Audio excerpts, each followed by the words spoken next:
Hi everybody! For today's arts and crafts activity, I decided that I wanted to focus on art. Do you know what art is? Art can mean many things, and you can decide what art means to you. To me, art means different ways of expressing yourself, of expressing your ideas and your feelings. Painting is one way to make art, and when you're painting, using different colors helps you express your message and your feelings.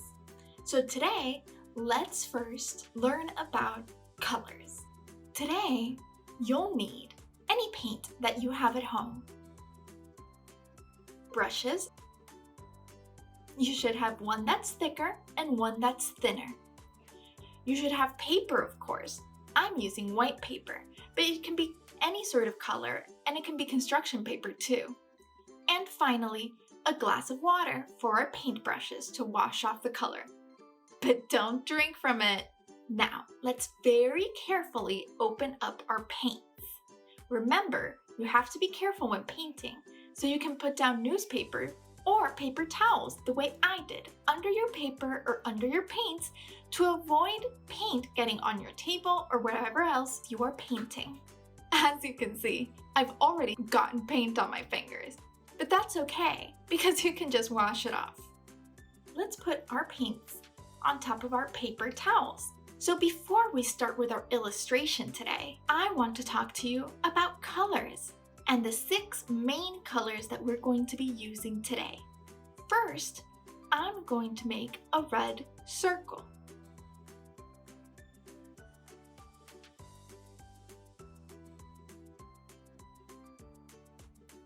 Wash off your brush when you plan to switch colors. See, it washes right off. Dry your brush on your paper towel, and I'm now going to take yellow.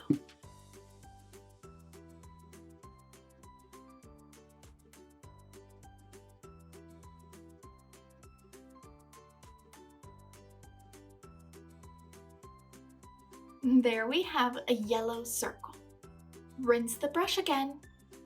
Now I'm going to dip into blue to make our blue circle.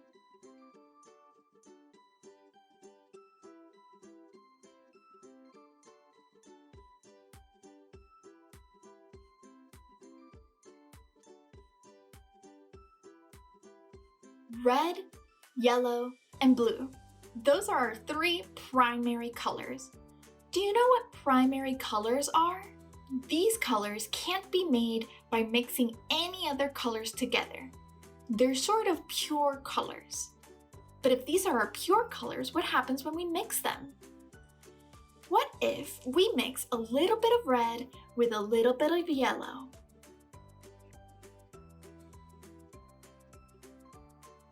Or what would happen if we take a little bit of yellow and a little bit of blue?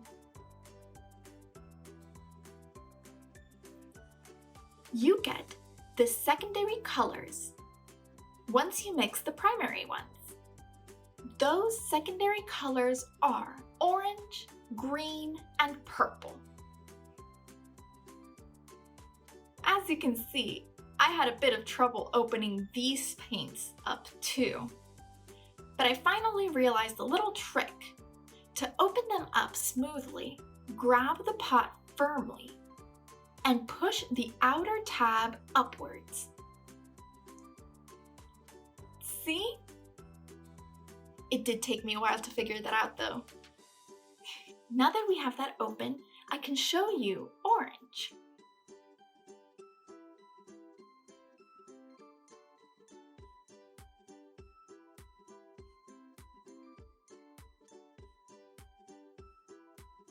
And green.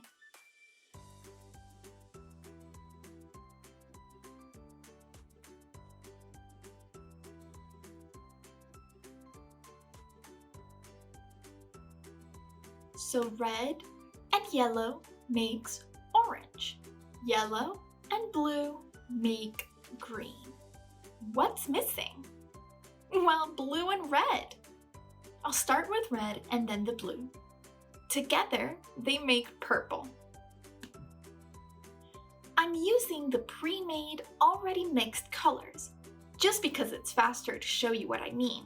But you can experiment with colors by mixing your own. What happens when you mix these colors together? What if you mix a little more red than yellow? Then you get a more reddish orange. Or if you mix more yellow than blue, then you get a very yellowy green. And actually, these are the colors that make up the rainbow. So let's go ahead and paint one. You might want the bigger flat brush for this. First, red. Wow, there we go. Make a half circle, sort of arced shape. You can do it slowly like me. Don't be shy and dip in as many times as you need into the color. As you can see, I'm left-handed. That means that it's easier for me to write and paint with my left hand. So when I'm painting a rainbow, I start from the right corner and I go up and down towards the left because this direction just feels easier and more natural to me. But if you're right-handed, which means that you grab your paintbrush with your right hand, go ahead and start from the bottom left side of the rainbow and go all the way to the right. Do you remember what goes after red? Orange. So let's start again at the bottom. It's okay if they mix a little bit. The colors of the rainbow mix and blend together in real life, and I think it makes a pretty effect in our painting. If you don't want your colors to mix at all, wait for the paint to dry after each arc of color before moving on to the next one.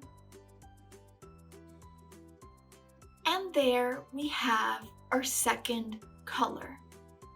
When you're rinsing your brush, you might realize that the water is a little bit dirty, but don't worry, it still cleans. Still, you have to be careful that the dirty water doesn't drip onto your painting. I dry my brush off and now it's clean.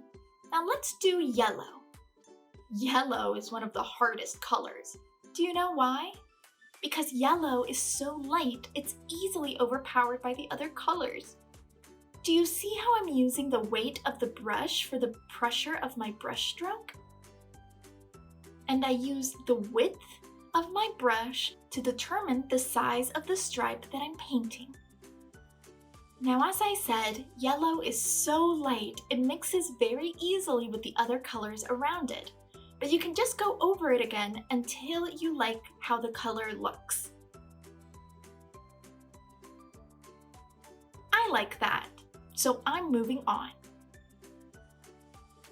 Let's do green.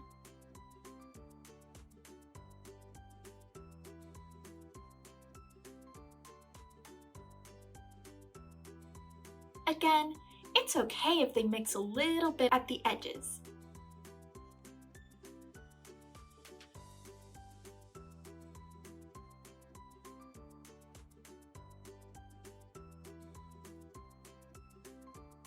I'm going slowly so I can see exactly where I want to put my stripe of color.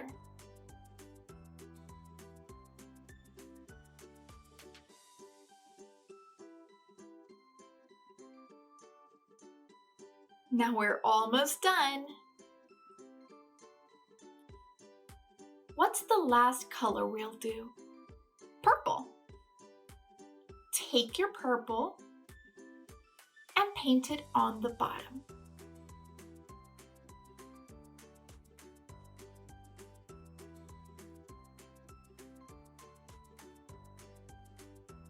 Now that's my rainbow. You can leave it just like this if you want, but I want to do clouds. Do you want to do clouds with me? Our rainbow really turned out pretty, didn't it? As you wash your brush, you might notice that your brush is stained now. But it's okay. See? There's nothing on the paintbrush. It's clean, as long as you rinse it and then dry it off. It's only stained.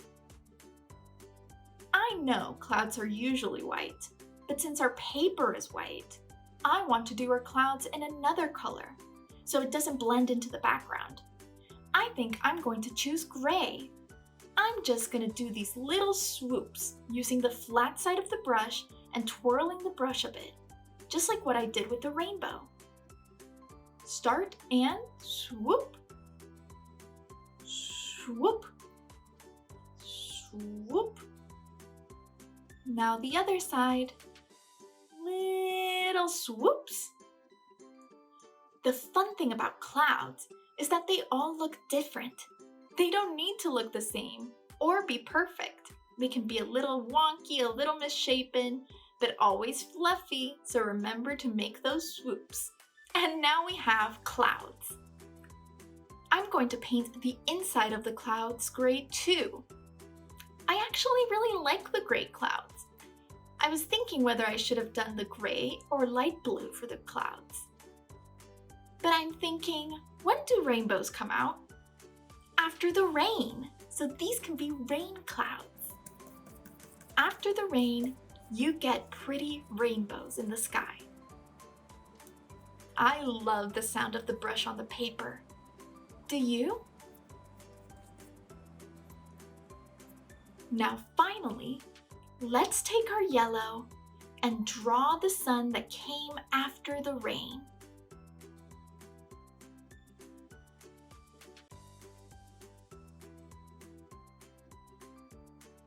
Draw the rays and ta-da! Oh my goodness, I love my rainbow painting. I'm very proud of it, and it was really fun to do. I hope you make your own rainbow painting. Remember, art is always supposed to be fun, so keep drawing, keep painting, and keep on expressing yourself. See you next time, everybody. Bye!